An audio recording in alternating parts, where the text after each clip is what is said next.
बिस्मिल्लाहिर्रहमानिर्रहीम अस्सलामुअलैकुम।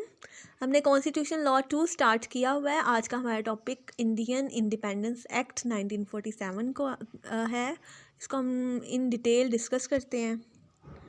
Indian independence act 1947 का थोड़ा सा इंट्रोडक्शन ये है कि Indian independence act was act of parliament. British parliament ने ये एक्ट पास किया था। That partitioned British India into 2 independent states. जैसे कि उसके नाम से भी, एक्ट के नाम से ही जाहिर है कि ये इंडिपेंडेंस एक्ट था। इसने आज़ादी दी थी, ठीक है, आज़ादी के लिए इसने प्रोवाइड की थी प्रोविजंस। तो इस एक्ट ने पार्टीशन कर दिया था, यानी कि उसकी डिवीजन कर दी थी ब्रिटिश इंडिया की 2 इंडिपेंडेंट स्टेट्स में, जो कि पाकिस्तान और इंडिया के नाम से बन गई थी। The act received assent on 18 जुलाई 1947। इस एक्ट ने 18 जुलाई 1947 को एसेंट हासिल की, यानी कि मंजूरी हासिल की, रॉयल एसेंट जो थी उस वक्त, क्योंकि ब्रिटिश पार्लियामेंट ने पास किया था। तो रॉयल एसेंट इसको 18 जुलाई 1947 को मिली। And Pakistan came into being on 14 August 1947 and then India came into being on 15 अगस्त 1947। ठीक है, ये पार्टीशन का जो प्लान था जो सारा वो इस एक्ट के थ्रू जो एक्ट अमल में आया था। ठीक है, इस एक्ट ने पार्टीशन कर दी और 2 इंडिपेंडेंट स्टेट्स बन गई, पाकिस्तान और इंडिया। पाकिस्तान 14 अगस्त 1947 को कायम हुआ और 15 अगस्त 1947 को इंडिया इंडिपेंडेंट हुआ। The new states were fully authorize to form their constitution and constituent assemblies. अब उनको पूरी न्यू स्टेट्स जो बनी थी, दोनों स्टेट्स को पूरी तरह अथॉरिटी दे दी गई थी, उनको पावर दे दी थी कि वो अपना कॉन्स्टिट्यूशन भी बनाए, अपना आइन बनाए, और अपनी कॉन्स्टिट्यूएंट असम्बलीज जिन्होंने के आइन बनाना था वो उनकी इंडिपेंडेंट असम्बलीज बन गई थी और उनको वो टास्क सौंप दिया गया था कि वो कॉन्स्टिट्यूशन बनाएंगे। इससे पहले 3 जून 1947 1947, ठीक है, 3 जून 1947 का प्लान था। ये 3 जून 1947 का जो मंसूबा था, उस मंसूबे के तहत, इस मंसूबे को माउंट बैटन प्लान भी कहते हैं। ठीक है, ये प्रपोज किया था, पेशकश इसकी की थी ब्रिटिश गवर्नमेंट ने, by which partition of India would be accepted by British government. के ब्रिटिश गवर्नमेंट अब पार्टीशन ऑफ इंडिया एक्सेप्ट कर रही है, आगे उसको पार्टीशन कर रही है इंडिया को 2 इंडिपेंडेंट स्टेट्स में। 2 independent states would be given to dominion, यानी कि अब वो जो आज़ाद रियासतें बना दी जाएंगी उनकी। इस मंसूबे के तहत फिर आगे ये इंडिपेंडेंस एक्ट बना और फिर क्योंकि पार्टीशन अब वो एक्सेप्ट कर लिया था ब्रिटिश ने, बरतानिया ने, कि अब हम डिवाइड कर देंगे इंडिया को, 2 आज़ाद रियासतें इनकी बना देंगे और वो खुद यहाँ से अपना जो सॉवरेनिटी थी उनकी, या रूल था, जो हुकूमत थी, उसको ख़त्म करके यहाँ से जा रहे थे। तो ये वाला जो एक्ट था इंडियन इंडिपेंडेंस एक्ट, उसी को ही एक्ट अपॉन करने के लिए अमल में ये लाया गया था। आगे सेलियन features of Indian independence act 1947। इसके सेलियन फीचर्स जो हैं, जो नुमाया खसूसियात इस इंडियन इंडिपेंडेंस एक्ट के, वो ये है कि पार्टीशन ऑफ इंडिया की, जैसे कि पहले हम लोगों ने इंट्रोडक्शन में भी पढ़ लिया है कि इस एक्ट ने इंडिया को पार्टीशन, उसकी इंडिया की पार्टीशन कर दी थी, डिवाइड कर दिया था दो स्टेट्स में। अब पार्टीशन ऑफ इंडिया 15 अगस्त 1947 को दोनों इंडिपेंडेंट स्टेट्स जो थी वो इस्टेब्लिश हो जानी थी इसके तहत, इंडियन इंडिपेंडेंस एक्ट के तहत। ठीक है, और इंडिया को डिवाइड कर देना था। लेजिस्लेचर सुप्रीमेसी, इस एक्ट ने लेजिस्लेचर सुप्रीमेसी दे दी थी दोनों डोमिनियंस को, यानी कि दोनों जो रियासतें नई बनी हैं, इंडिपेंडेंट स्टेट्स बनी हैं, इंडिया और पाकिस्तान, उनको लेजिस्लेचर सुप्रीमेसी का मतलब अपने कानून जिस तरह से वो मर्ज़ी बनाएं। ठीक है, अपने कानून की पूरी उनकी सॉवरेनिटी आ गई थी, उनकी जो है रूल उनका कायम हो गया था। वो अपने रूल्स के मुताबिक जिस तरह मर्ज़ी अपनी वो कानून साजी करें। नेक्स्ट है सजेशन ऑफ ब्रिटिश रूल्स, यानी कि ब्रिटिश रूल्स जो हैं वो अब ख़त्म हो रहे थे।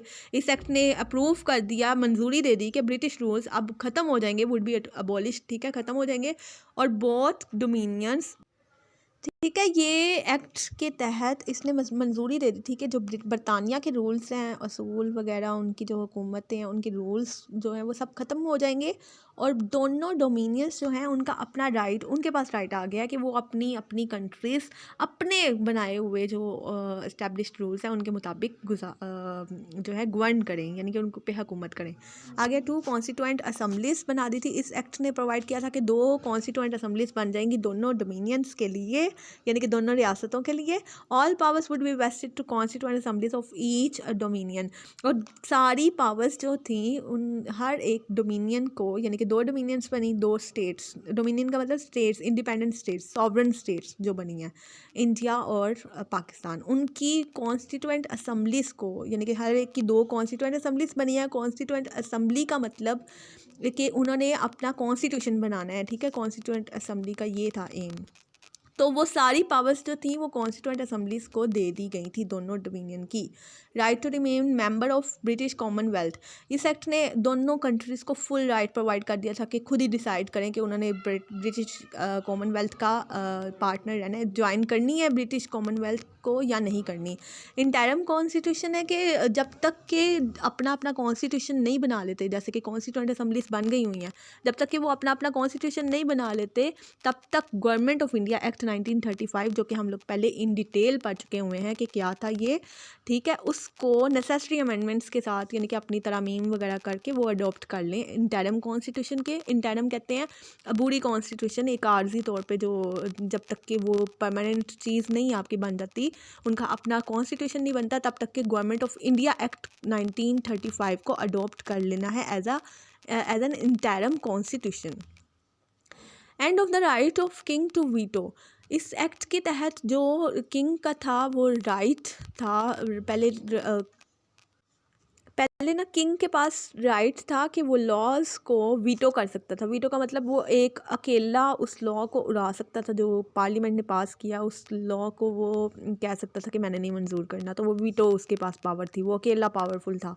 लेकिन इस एक्ट ने उसकी किंग की जो वीटो पावर थी वो ख़त्म कर दी। द राइट वाज गिवन, अब ये जो राइट था वो गवर्नर जनरल को दे दिया गया था, क्योंकि किंग का जो है ब्रिटिश रूल ख़त्म हो गया था। ठीक है, और गवर्नर जनरल दोनों स्टेट्स के बनने थे, हो जाने थे, ऑफिस ऑफ गवर्नर जनरल बनना है, तो उनको ये पावर दे दी गई थी। अच्छा, and of the title emperor of India, इस एक्ट ने वो जो एम्परर ऑफ इंडिया या किंग ऑफ इंडिया का टाइटल था वो भी ख़त्म कर दिया, क्योंकि अब ब्रिटिश रूल यहाँ से ख़त्म हो रहा है और इंडिया जो है 2 स्टेट्स में डिवाइड हो रही है और उनके अपने अपने गवर्नर जनरल और अपनी उनकी सॉवरेनिटी थी। तो वो टाइटल जो एम्परर ऑफ इंडिया का था, क्योंकि ब्रिटिश एम्पायर था यहाँ पर, ब्रिटिश रूल था, वो ख़त्म हो गया था इस एक्ट के तहत। ठीक है, option for armed and civil servants और आर्म्ड सर्वेंट्स को, option for armed and civil servants, armed और सिविल सर्वेंट्स को ऑप्शन दे दिया गया था, उनको फुल ऑप्शन दे दिया गया था कि वो ज्वाइन करें कोई भी किसी भी स्टेट को, यानी कि आइदर ऑफ द डोमिनियंस के जो बनी हैं नई स्टेट्स, उनमें से किसी को भी ज्वाइन कर लें, उनको ऑप्शन दे दिया गया था। टर्मिनेशन ऑफ द सोवरेनिटी, को सोवरेनिटी भी कह सकते हैं, सुप्रीमेसी भी कह सकते हैं। ठीक है, टर्मिनेशन ऑफ द सोवरेनिटी और सुप्रीमेसी ऑफ द क्राउन वही, वो जो ब्रिटिश क्राउन की, ब्रिटिश एम्पायर था, उनकी सुप्रीमेसी ख़त्म कर दी थी इस एक्ट ने।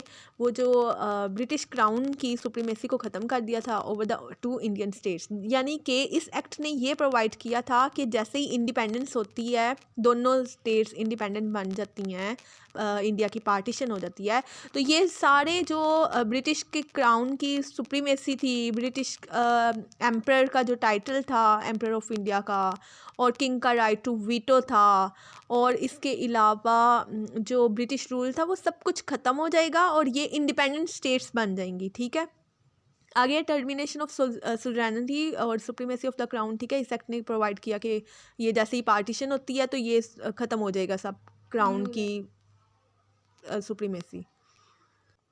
And of the office of secretary of states, इस एक्ट ने प्रोवाइड किया था कि जो office of secretary of states for India, यानी कि पहले यहाँ पर ब्रिटिश एम्पायर ने यहाँ पर अपना जो सेक्रेटरी ऑफ स्टेट्स बनाया था वो ख़त्म हो जाएगा और उसके जो फंक्शंस हैं, उसके काम सारे जो secretary of states of commonwealth affairs को दे दिए जाएंगे।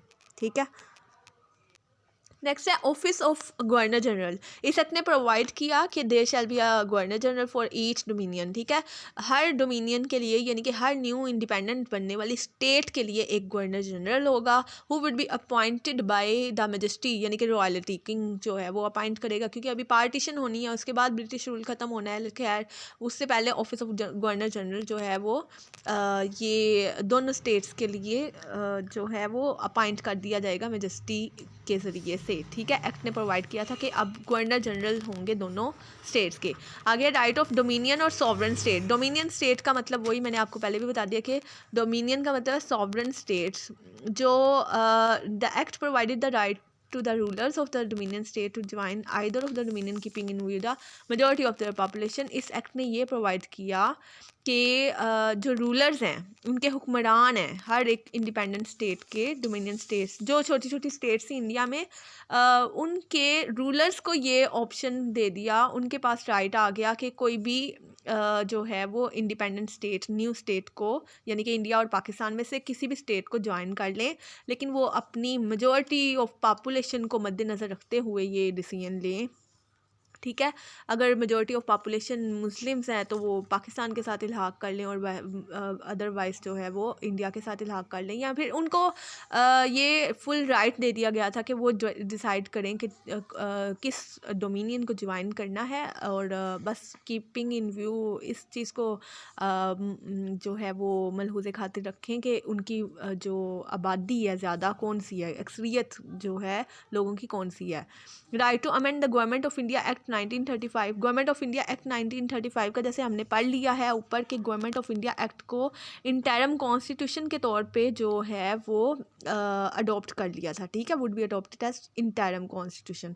तो अब उनको ये भी जो राइट प्रोवाइड कर दिया कि अब वो उसको अपने मुताबिक अपने रूल्स के मुताबिक वो अमेंड करके तरमीम करके उनको अपने लिए वो इंटरम कॉन्स्टिट्यूशन के तौर पे जो है वो करेंगे, अडॉप्ट कर लेंगे। एग्रीमेंट विद द ट्राइब्स, वो जो कबाइल के साथ एग्रीमेंट्स थे उनके, वो नॉर्थ वेस्टर्न फ्रंटियर में जो कबाइल थे उनके साथ वो जो एग्रीमेंट्स थे वो were to be negotiated by the successor dominion, और उनको जो भी यानी कि जिस स्टेट के साथ वो इल्हाक करेंगे, जिस भी स्टेट का वो हिसाब बनेंगे, पार्ट बनेंगे, चाहे वो इंडिया को ज्वाइन करते हैं या पाकिस्तान को, तो वो जो सक्सेसर यानी कि जानशीन उसकी डोमिनियन है, जो भी स्टेट जो बनेगी, जिस स्टेट के साथ इल्हाक करेंगे उस स्टेट के वो स्टेट जो है वो निगोशिएट करेगी एग्रीमेंट्स को। निगोशिएट का मतलब मुज़ाकरात वगैरह और आगे जो भी प्रोसेस होगा तो वो करेगा। ये हमारा था क्वेश्चन इंडियन इंडिपेंडेंस एक्ट 1947। इसको हम लोगों ने इन डिटेल देख लिया ब्रीफली। इसका मकसद यही था कि